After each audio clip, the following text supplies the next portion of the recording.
Assalamualaikum warahmatullahi wabarakatuh.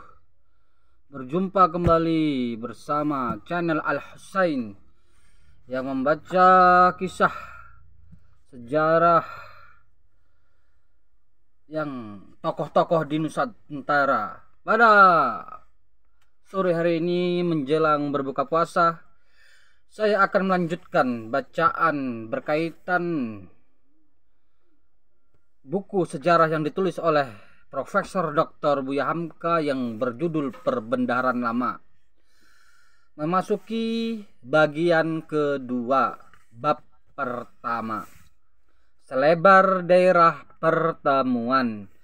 Baru saja akan berkembang agama Islam di Indonesia dari semenanjung Portugis telah masuk. Kaum muslimin baru dalam tahun 1942 Masehi terusir habis dari Spanyol hingga sampai sekarang berkas rupa wajah orang Arab masih terdapat pada bangsa Spanyol dan Portugis. Dalam tahun jatuhnya kerajaan Islam terakhir, Banil Ahmar di Granada itu, Christopher Columbus mengembara mencari India, tetapi bertemu dengan Amerika. Kejayaan yang dicapai Columbus mendapatkan Amerika itu menimbulkan semangat pengembaraan bangsa Spanyol dan Portugis sehingga untuk membendung perselisihan, Paus terpaksa campur tangan. Dunia dibagi dua, separuh milik Spanyol dan separuh milik Portugis. Di awal abad ke-16 Masehi, Portugis dapat merebut Goa, dan di tahun 1511 Masehi dapat merebut Malaka. Kerajaan Islam yang pertama itu dilanjutkan pula ke Maluku. Sebelum itu pantai-pantai Teluk Persia pun telah jatuh di bawah kuasaannya. Syukurlah karena di Indonesia timbul dua buah kerajaan baru yang menggantikan Malaka dan kelak akan memegang peranan besar di dalam membendung kekuatan Portugis. Berdiri kembali kerajaan Aceh. Raja yang pertama ialah Sultan Ali Mohayat Shah pada tahun 1514 Masehi. Dan di Jawa berdiri Kerajaan Demak dan Raden Patah menjadi raja yang pertama pada tahun 1520 Masehi. Portugis pun mencoba memasukkan pengaruhnya ke Jawa. Ia membuat perjanjian yang telah dengan Raja Hindu Pajajaran. Dia membuat perjanjian yang teguh dengan Raja Hindu Pajajaran, hendak mempertahankan Jawa Barat dari kekuasaan Islam.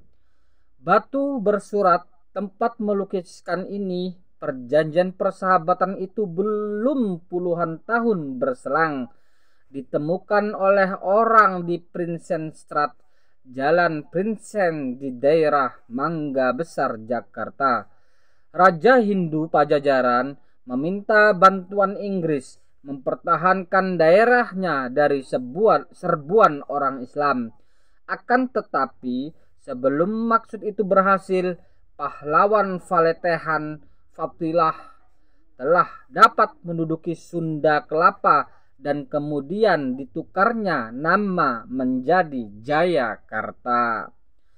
Valetehan mendirikan dua kerajaan kembar, yaitu Bantam dan Cirebon. Di Bantam dirajakannya putra Hasanuddin 1552 Masehi. Cucunya Penembahan Ratu, putra Pangeran Swarga, dijadikan raja di Cirebon. Beliau pun duduk menjadi pemimpin agama yang terbesar dan dimuliakan, yang telah wafat terkenal dengan sebutan Sunan Gunung Jati pada tahun 1570 Masehi. Setelah perpecahan dan huru-hara di Demak, Baginda memaklumkan kemerdekaan dan berdiri sendiri. Selain dari menyiarkan agama Islam dan membesarkan pengaruhnya di Jawa Barat, jasa Baginda yang terbesar ialah menegakkan kekuasaan dan kebesaran agar dapat membendung kekuatan Portugis yang dikenal oleh sejarah lebih banyak terpengaruh oleh kehendak menyiarkan agama Kristen dan mendapat berkat pengestu dari Paus. Kelihatanlah sejarah yang gemilang dari dua buah kerajaan Islam yang terbesar pada masa itu, satu di Bantam dan satu lagi di Aceh. Keduanya terletak di tepi laut dan berdasar kekuatan perdagangan dan armada maritim. Dengan usaha kedua kerajaan ini, sempatlah Islam bernafas dan akan mengembangkan sayapnya di seluruh tanah air kita. Selat Malaka dan Selat Sunda penuh dengan pelayaran kapal-kapal berdagang. Seluruh bangsa, baik Eropa ataupun bangsa-bangsa timur, berdagang di Aceh dan di Bantam. Kedua kerajaan itu saling berkirim utusan dan surat. Ulama-ulama dan ahli sastra Islam bertindak bebas mengembangkan ajaran Islam di bawah pimpinan kerajaan. Aceh telah melebarkan sayap kuasanya di pesisir barat Pulau Perca dan berkali-kali juga berusaha hendak mengusir Portugis dari Malaka. Suatu ketika Bantam pun melebarkan kuasanya ke Lampung. Karena negeri itu belum memeluk Islam, atas usaha Bantam tersiarlah Islam di sana. Sedang di sebelah barat, yaitu di Bengkulu, telah masuk ke dalam wilayah kerajaan Aceh. Di Indrapura, terletak di antara Minangkabau dengan Bengkulu, duduklah seorang wakil Sultan Aceh, tetapi menjadi sultan berkuasa penuh dalam perlindungan Aceh, sehingga bila mana datang waktunya Sultan Indrapura itu boleh pulang ke Aceh untuk naik tahta kerajaan Aceh. Ketika Sultan Aceh mengetahui bahwa Hasanuddin telah melebarkan agama Islam ke Lampung dan telah hampir sampai ke dalam tanah wilayahnya, timbullah suatu soal yang muskil. Apakah akan diperangi Raja Bantam itu? Ahli-ahli negara dan alim ulama memberi saran kepada Sultan bahwasannya berperang sesama Islam dari dua kerajaan harapan tidaklah selayaknya terjadi. Bermaksud membendung kuasa Bantam itu dapat juga dilaksanakan tanpa perang.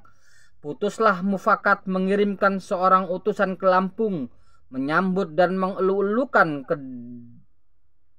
kedatangan Raja Bantam yang gagah perkasa itu dan mempersilahkan Baginda bersorak sila untuk datang ziarah ke Indrapura. Ziarah ke Indrapura sama artinya dengan datang ke Aceh sendiri. Utusan yang datang dengan sikap perdamaian itu tidaklah dapat dielakkan oleh Hasanuddin. Baginda pun datang ke Indrapura dan disambut dengan kebesaran. Setelah menjadi tetamu beberapa hari lamanya, Sultan Indrapura menawarkan kepada Baginda sudi kiranya menyambut nasib putrinya jadi menantunya. Karena menurut silsilah sejarah, kenasyaan di antara Sultan Aceh dan Sultan Bantam adalah pertemuan jodoh sekufu, sebab sama-sama mengalir dalam dirinya keturunan ahli-ahli agama Islam dari Pasai. Permintaan itu tidaklah dapat ditolak oleh Hasanuddin. Pernikahan politik senantiasa terjadi di antara raja-raja. Suatu perayaan pernikahan yang besar terjadilah di Indrapura. Seketika Hasanuddin hendak pulang ke Bantam. Sambil senyum, Sultan Indrapura yang telah mendapat persetujuan dari Aceh berkata kepada menantunya, "Jika Ananda sudah berniat hendak pulang ke Bantam, dan hendaklah membawa istri Ananda. Betapalah ayahanda hendak menghalanginya. Ajarlah istrimu agar yang benar. Ajarlah istrimu agama yang benar dan layak. Hendaknya ia duduk menjadi istri dari raja yang besar. Dengan susunan kata mertuanya yang demikian rupa, mengertilah Sultan Bantam apa maksud yang terkandung di dalamnya. Sebelum Baginda dapat menjawab, Sultan Indrapura meneruskan percakapannya pula yang berisi, "Sekarang Ananda telah menjadi keluarga kami. Dengan sebab itu berpadulah kekuatan Islam di Sumatera dan di Jawa sehingga kita dapat melanjutkan kewajiban suci kita, yaitu menegakkan agama Rasul di seluruh alam negeri kita ini." Dalam perjalanan pulang kembali, keraplah Hasanuddin tersenyum menertawakan dirinya sendiri karena bingung memikirkan siapakah di antara mereka yang menang. Tidaklah kecewa pengharapan kedua sultan itu, sebab sekarang masih dapat kita lihat bekasnya, bahwa penduduk Bantam, Minangkabau, dan Aceh adalah umat Indonesia yang sangat teguh dan cinta kepada Islam, yaitu agamanya. Demikianlah bacaan bagian kedua dari kisah pembenaran lama yang ditulis Buddha Hamka dalam bab pertama yang berjudul Selebar Daerah Pertemuan. Episode video berikutnya saya akan membawakan bab kedua dari bagian kedua yang berjudul Pengaruh Qadhi. Semoga kita diberikan kepada Allah kekuatan Islam, kekuatan iman. Semoga puasa kita diterima Allah Subhanahu wa taala, ibadah kita diterima Allah Subhanahu wa taala. Subhanakallahumma wa bihamdika asyhadu alla ilaha illa anta astaghfiruka wa atubu ilaik. Assalamualaikum warahmatullahi wabarakatuh.